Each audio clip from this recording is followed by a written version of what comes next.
Sahabat setia Gowor yang dikasihi Tuhan, Shalom. Hari ini adalah Jumat 30 Desember 2022.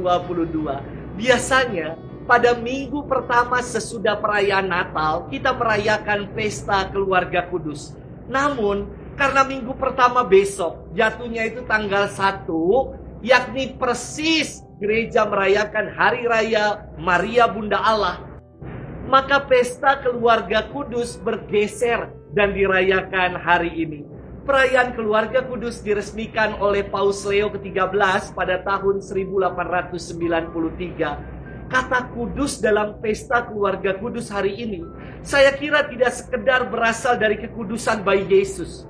Namun, karena pribadi-pribadi dalam keluarga ini, Bunda Maria, Santo Yusuf, dan Yesus, yang setia dalam melakukan kehendak Allah, inilah yang menjadikan keluarga ini disebut kudus. Hari ini kita akan bersama-sama merenungkan firman Tuhan yang diambil dari Injil Matius 2 ayat 13 sampai dengan 15, dilanjutkan ayat 19 sampai dengan 23. Mari kita siapkan hati kita.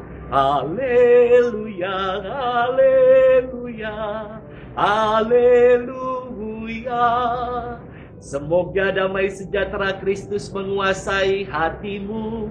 Semoga sabda Kristus dengan segala kekayaannya tinggal di antara kamu. Haleluya, haleluya, haleluya.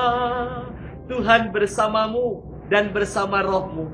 Inilah Injil suci menurut Matius, dimuliakanlah Tuhan. Setelah orang-orang Majus yang mengunjungi bayi Yesus di Bethlehem pulang, tampaklah malaikat Tuhan kepada Yusuf dalam mimpi. Malaikat-malaikat itu berkata, "Bangunlah, ambillah anak itu serta ibunya, larilah ke Mesir dan tinggallah di sana sampai aku berfirman kepadamu, karena Raja Herodes akan mencari anak itu untuk dibunuh."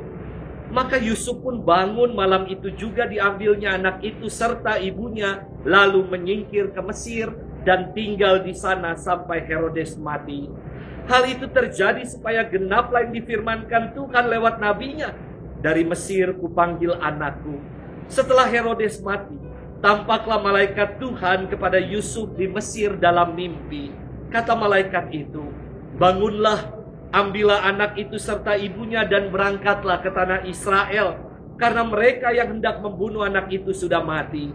Lalu Yusuf pun bangunlah, diambilnyalah anak itu serta ibunya, lalu pergilah mereka ke tanah Israel.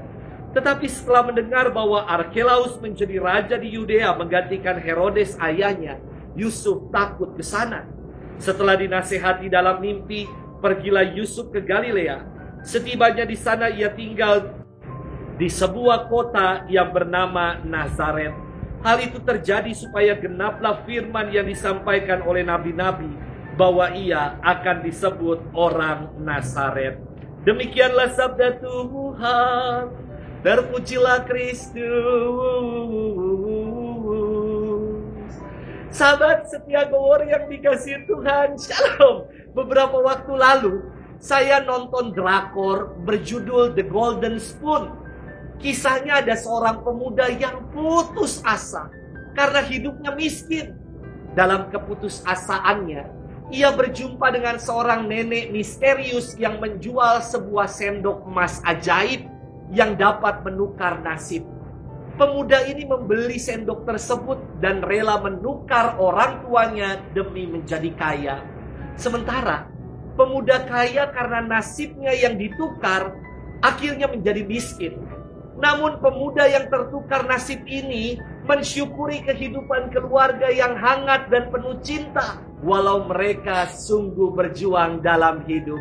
Sahabat setia Gowor yang dikasihi Tuhan, dalam firman Tuhan hari ini, kita mendengar kisah perjuangan hidup dari keluarga kudus.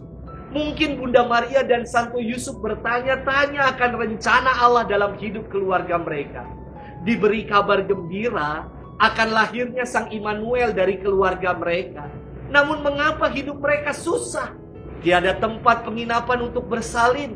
Harus mengungsi ratusan kilometer menuju ke Mesir. diteror oleh para prajurit Herodes. Kenapa begini dan begitu? Mungkin ini menjadi pergumulan dari Bunda Maria dan Santo Yusuf. Namun, setiap kesusahan, kesulitan hidup yang menimpa mereka, Bunda Maria dan Santo Yusuf tetap setia untuk melaksanakan kehendak Allah. Mereka selalu taat dan mendengar apa yang Allah gemakan dalam hati nurani mereka, sehingga keluarga mereka disebut kudus. Sahabat setia Gowori yang dikasihi Tuhan, terkadang dalam hidup keluarga tercipta konflik dan permusuhan. Istri yang dipandang tidak menghargai suami, suami yang tidak mau mendengarkan istri, anak-anak yang kurang ajar dan tidak berbakti kepada orang tua, dan lain-lain. Situasi ini terjadi karena keluarga tidak menghadirkan Tuhan. Tidak ada kebiasaan doa, merayakan Ekaristi bersama, pengharapan dalam Tuhan. Belajar dari keluarga kudus Nazaret yang dalam kesulitan hidup tetap berjuang, bersatu dalam kasih, berharap dan mempercayakan diri sepenuhnya pada kehendak Allah. Semoga keluarga kita pun menjadi seperti keluarga kudus Nazaret itu, karena senantiasa menghadirkan Tuhan dalam hidup berkeluarga. Selamat bermenung dan Tuhan memberkati kita selalu. Dalam nama Bapa dan Putra dan Roh Kudus. Amin.